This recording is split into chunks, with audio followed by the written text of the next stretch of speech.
can you say such a thing? I've never wanted Adam dead. I mean, this is fantastic. No, this is incredible. I mean, he's alive. I mean, he's alive. I'm not going to stand here. I'm just getting out of here. I'm going down there right now and find out at the police station.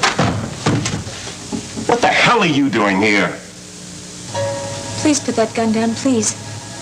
Please, there's no one here. No one can hurt you. I certainly can't hurt you. You freeze. I just want to find out how Mike is. He'll live. But neither y'all live very long unless you tell me where that snake in the grass husband of yours is. You're the man on the phone. You kidnapped Adam. Lady, that is history. Right now I'm looking for him. I know damn well he's hiding around here someplace. No, he's not here. He's not here. I swear to you he's not here. The last I heard he was with you. Well, I'm looking for him right now. He got away from me. Well, I don't know where he went. What do you want from me? I put the money in the trash can just the way you asked me to. Well, I want more from you. I want to know where your lying, conniving husband is. And I want revenge on that dirty, double-crossing female I give my heart and my soul to. That's what I want. You mean Adam got away? Yeah, he sweet-talked that dirty, double-crossing wench into letting him go right scot-free. Well, what about the $2 million? You got it. You darn right I got it. But I got home, and I found that them two had just split the scene, had become powder, and the police was buzzing around my face like flies to a dung heap. And that darn old suitcase you give me, it just busticated, and them $2 million were scattering around into the wind like chicken feed, but... I see. Well, you need money, then. You need money to get away. Now you are getting the picture, so you just hand it right over. Oh, yes. Here, I'll give you all the money I have in my purse. Yeah. I'll take it right now. What? Oh, maybe there's money in the safe, too. I could look for the money in the safe. Way ahead of you, little lady. Mike! You're looking for trouble, baby. You sure as hell want to get it from me.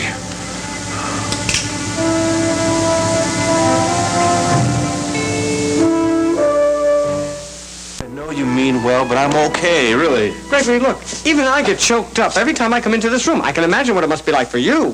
Look, I'm not saying it's easy, okay? But this is where I live with Jenny, and this is where all my memories are. Jenny was the one who told you to go on with your life. I am going on with my life, Alfred. I'm working now. I'm going to school. What else? What else? I'll tell you. You spend the rest of your time in here, in this room, looking at these pictures and all these memories of Jenny. Gregory, it's not healthy for you to be burying yourself in the past like this. Well, I am sure not going to go back and live with my mother, Alfred. Forget that. Right no, away. all right. Well, here's my idea. How about moving back in with me?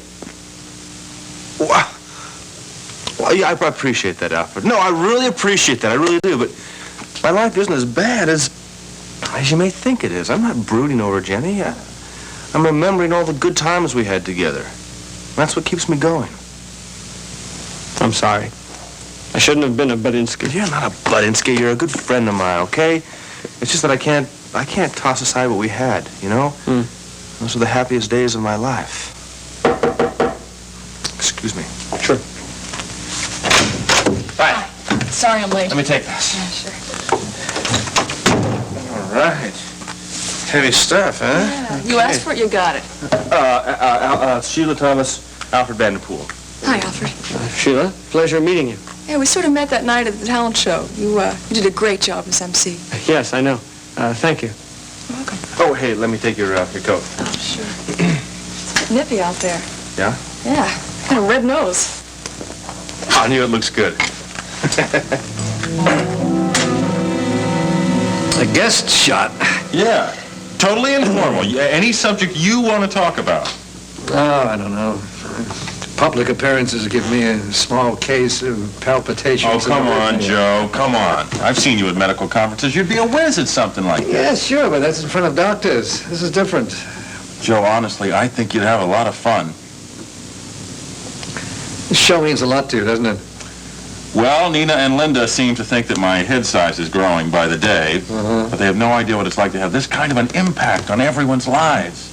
You don't get the same rewards from surgery? No. Look, I don't know how to explain it, but when this red light comes on, you know you've got thousands of people out there listening to you, listening to what you say. It really feels great. Sounds addictive. Joe, I've gotten letters from people whose lives were saved by my demonstration of the Heimlich maneuver. Yes, I heard about that. We did a story the other day on diagnosing diabetes. The phone lines were tied up for hours. Powerful stuff. What's your favorite charity? What? No, tell me right now, what's your favorite charity? Well, right now, the crippled children's wing at the hospital. Okay, I'll see to it that you're paid real well for this segment, and if you don't feel good about it, you can give the money to them. It's a good thing you're not an insurance salesman. You're too persuasive for your Well, you own do good. it. All right, yes. Great. Thank you, Joe. Thanks a lot. Oh, listen, I didn't ask you. How did that thing work out with Pete Jessup? No, it Straighten worked out out? fine, yeah. Particularly after you talked to his patient. Oh, good. I'm glad it helped.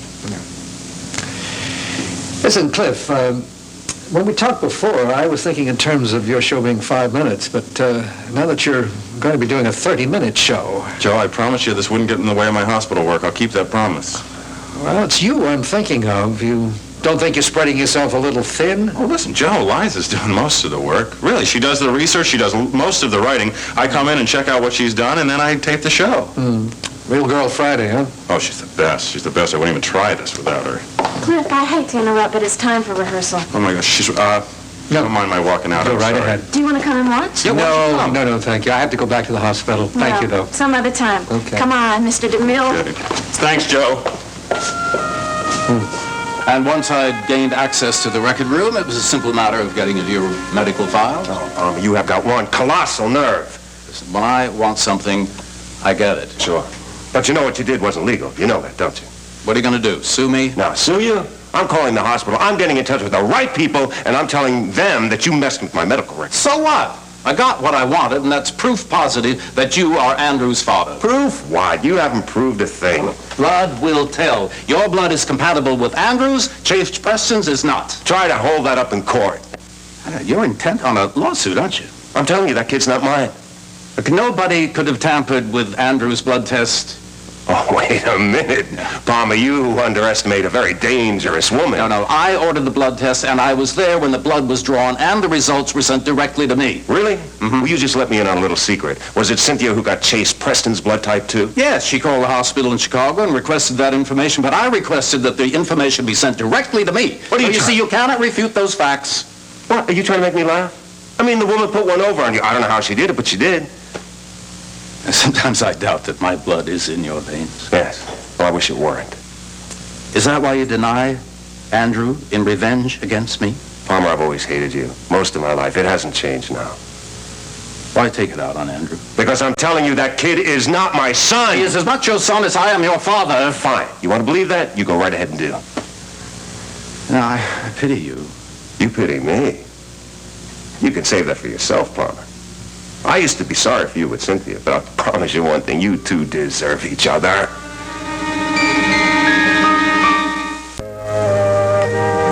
You mean you know? I was there this morning when Father decided to break the news to Cynthia. I guess she just fell in his arms. Oh, no. She reacted with remarkable aplomb. She listened to his apology, and then she deigned to give her forgiveness. It's really depressing, isn't it? Your father's already spending so much time on that rotten little Andrew. I always feel like I'm left out in the cold. You're not the only one. He just brushed right past me this morning and welcomed little Prince Andrew with open arms. Oh, honey, I'm sorry. I know that must have hurt you. Well, it's not the first time, and I suspect it's not going to be the last. Come on, you've got Cliff. You can lean and support on him, and I don't know. Your father spends so much time with Andrew, it's really clear now he doesn't give a damn about me. Do you know that even Mama has turned on me? You know, I've been getting so wrapped up in how all this is affecting me. I've been losing sight of how much you're being hurt. You're my mother. I give a damn about you. Thanks.